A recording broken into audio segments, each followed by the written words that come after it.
ऐसे बच्चे बार बार थोड़े जल्दी सा हो मेरा भाई है, मेरे को बस ठीक है। काय भावना है काय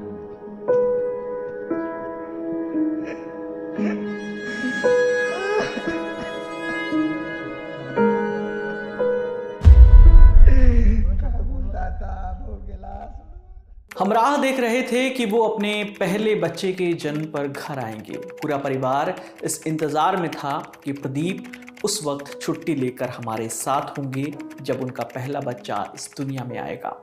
ये भाव थे लांस नायक प्रदीप नैन के परिवार के। वो प्रदीप नैन जो 6 जुलाई 2024 को कश्मीर में शहीद हो गए।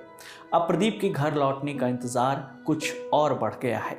प्रदीप अब छुट्टियों पर घर नहीं आएंगे, वो तिरंगे में लिपट कर पूरी शान और शौकत के साथ इस बार घर वापस आएंगे। इस बार घर आने पर न सिर्फ परिवार को उनका इंतज़ार होगा बल्कि पूरा ज़िला आंखें बिछाए उनकी राह तक रहा होगा। 3 साल ही बीते थे उनकी शादी के 2021 में, जब प्रदीप नैन गाजे बाजी के साथ बारात लेकर पहुंचे थे। तब उनकी होने वाली पत्नी के लिए एक अलग दिन रहा होगा। मगर अब जब जुलाई 2024 में प्रदीप फिर उनके पास आएंगे, तब उस दिन के मुकाबले थोड़े ज़्यादा लोग साथ होंगे। सेहरे की जगह तिरंगा होगा और कहीं ज़्यादा फूल बरस रहे होंगे। दूल्हे प्रदीप नैन की जगह इस बार हीरो प्रदीप नैन अपनी पत्नी और परिवार के पास पहुंचेंगे। प्रदीप की गर्भवती पत्नी उनकी मौत की खबर सुनकर बीमार पड़ गई हैं। उन्हें हॉस्पिटल में एडमिट करवाना पड़ा। माँ का भी रो रो कर बुरा हाल है। बहन ने मीडिया से बात करने की कोशिश तो की, लेकिन बोलते बोलते वो अपने आंसू नहीं रोक पाई। वो मेरा इकली का भाई कौन था, पूरा देश का भाई है। मैंने गर्व है उस पर। लास्ट बार कब बात हुई थी आपकी? 4-5 दिन पहला। तो क्या कह रहे थे? बस ठीक ठाक बात चल रही। मेरा भाई है, मेरे को बस ठीक है। प्रदीप के अलावा मुठभेड़ में शहीद हुए प्रवीण जंजाल के घर के क्या हालात हैं, बेटे के शहीद होने के बाद पिता ने क्या कहा, शहादत की खबर मिलते ही घर में माहौल किस तरह से बदल गया, सब कुछ आपको बताएंगे। पहले आपको उस मुठभेड़ के बारे में बता देते हैं जिसमें प्रदीप नैन शहीद हुए हैं। 6 जुलाई को खबर आती है कि जॉइंट फोर्सेस और कुछ मिलिटेंट्स के बीच मुठभेड़ शुरू हुई। सेना को जम्मू कश्मीर के ज़िले कुलगाम में आतंकियों के होने की जानकारी मिली थी। फिर खबर आई कि मोदरगाम गांव में सेना ने 2 से 3 मिलिटेंट को जाल में फंसा लिया है। दोपहर के लगभग 2 बजे के आसपास अपडेट मिलती है कि एनकाउंटर में 2 जवान घायल हो गए हैं, जिन्हें तुरंत अस्पताल ले जाया गया। इसके करीब आधे घंटे बाद ही तकरीबन 2:30 बजे पता चलता है कि कुलगाम में घायल 2 जवानों में से एक शहीद हो गए हैं। इधर मोदरगाम गांव में भारी गोलीबारी जारी थी कि उसी दिन कुलगाम के ही एक और गांव चिनीगाम में मुठभेड़ शुरू हो जाती है। सेना को खुफिया इंटेल मिलता है कि इस जगह पर लश्कर के 2 आतंकी मौजूद हैं। जवान मौके पर पहुंचते हैं और दोनों मिलिटेंट सेना पर जमकर फायरिंग करना शुरू कर देते हैं। इसमें एक और बात गौर करने लायक है, जिस दिन ये मुठभेड़ हुई उस दिन खराब मौसम के चलते अमरनाथ यात्रा पर अस्थायी रोक लगाई गई थी, यानी उस दौरान पर्यटकों को किसी भी प्रकार का खतरा नहीं था। रात के 8 बजे चिमांग से अपडेट आती है कि 4 आतंकवादी मुठभेड़ में मारे गए हैं।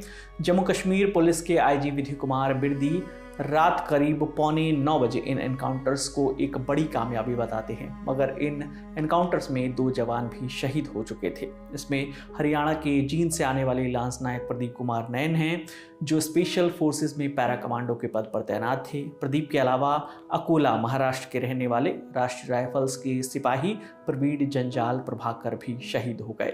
7 जुलाई की सुबह 9 बजे अपडेट आती है कि एनकाउंटर्स में अब तक 5 आतंकियों को मारा जा चुका है।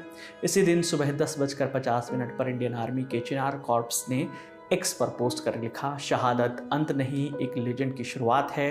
चिनार कॉर्प्स के commander, Jammu Kashmir union territory के मुख्य सचिव, जम्मू कश्मीर के डीजीपी, अन्य पदाधिकारियों और सारी रैंकों ने लांस नायक प्रदीप कुमार और सिपाही प्रवीण जंजाल प्रभाकर को श्रद्धांजलि अर्पित की, जिन्होंने 6 जुलाई 2024 को कुलगाम में अपने कर्तव्य का पालन करते हुए सर्वोच्च बलिदान दिया। चिनार वॉरियर्स दोनों बहादुरों को उनके शौर्य और बलिदान के लिए सलाम करते हैं। हम दिवंगत के परिवार के साथ खड़े हैं और उनके मंगल के लिए वचनबद्ध हैं। साथ में उन्होंने दोनों शहीदों को सैल्यूट करते हुए तस्वीरें भी लगाई। जब तक ये वीडियो शूट किया जा रहा है तब तक 6 आतंकियों के मारे जाने की खबर आ चुकी है।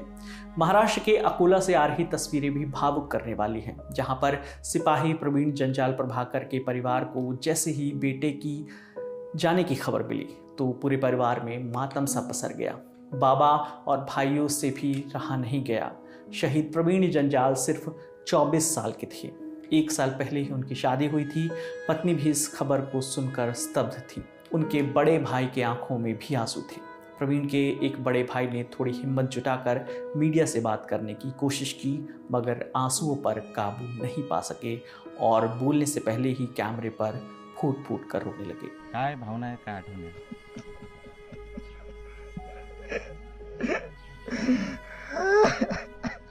बोलते सोबत 2 मिनिटं दाता भाऊ गेला सोडून भाऊ म्हणे शिकतो आपण दोघं जण नोकरीवर लागू म्हणे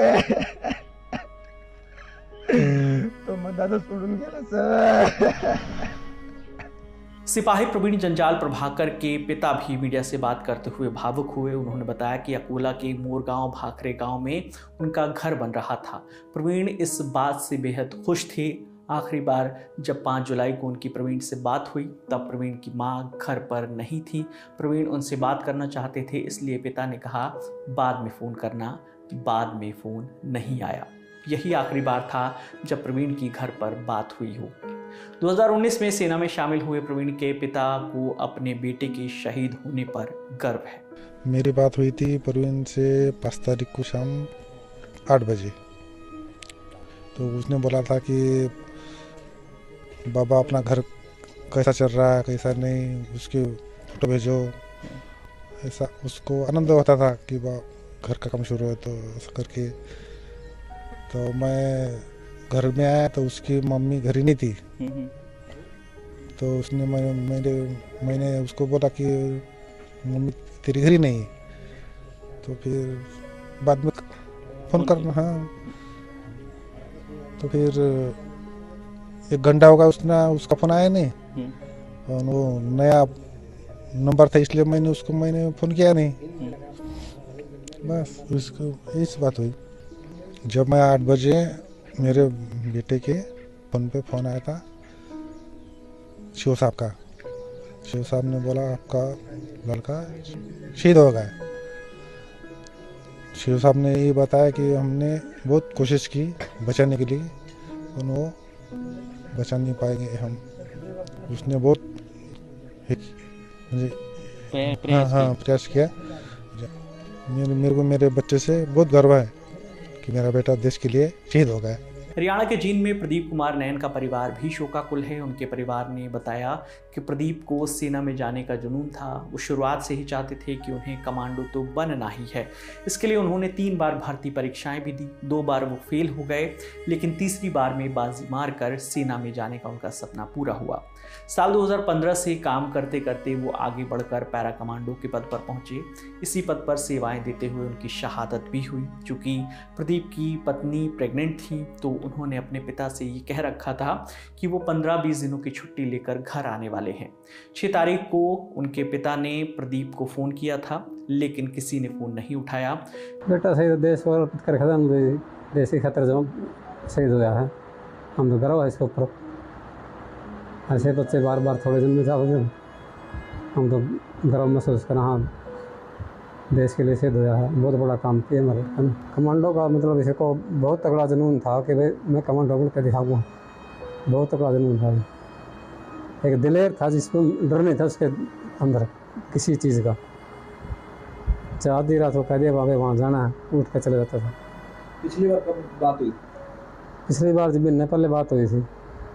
कल कॉल किया था, कल फ़ोन उठाया नहीं उन्होंने। हमने पता नहीं, कल तो याद सा गया था इसलिए फ़ोन उठाया नहीं उन्होंने। इन्होंने कब आने की बात की थी? अब 15-20 दिन में घर थे आने की छुट्टी। मैं 15-20 दिन में छुट्टी आऊँगा, तो कल याद सा हो गया सर। फिर एक गाँव में था, उसमें गाँव के लड़के रेस रास मारा करते थे, उनके साथ मेरे से मारने लग गया। फिर मेरे से लगा पापा मैं भी तैयारी करूँ। मैं कर ले बेटा, वहाँ हर किस्मत में होगी तो लग जाएगा। 3 भर्ती ट्राई करी थी ना सर, 2 में तो ये फेल हो गया था इसमें पेपर में।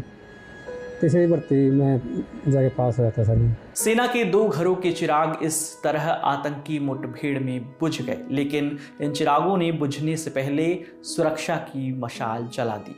जम्मू कश्मीर के कुलगांव में 6 आतंकियों को हमेशा के लिए ख़त्म कर दिया और देश को जो तोहफा दिया है उसे देश भुला नहीं सकता।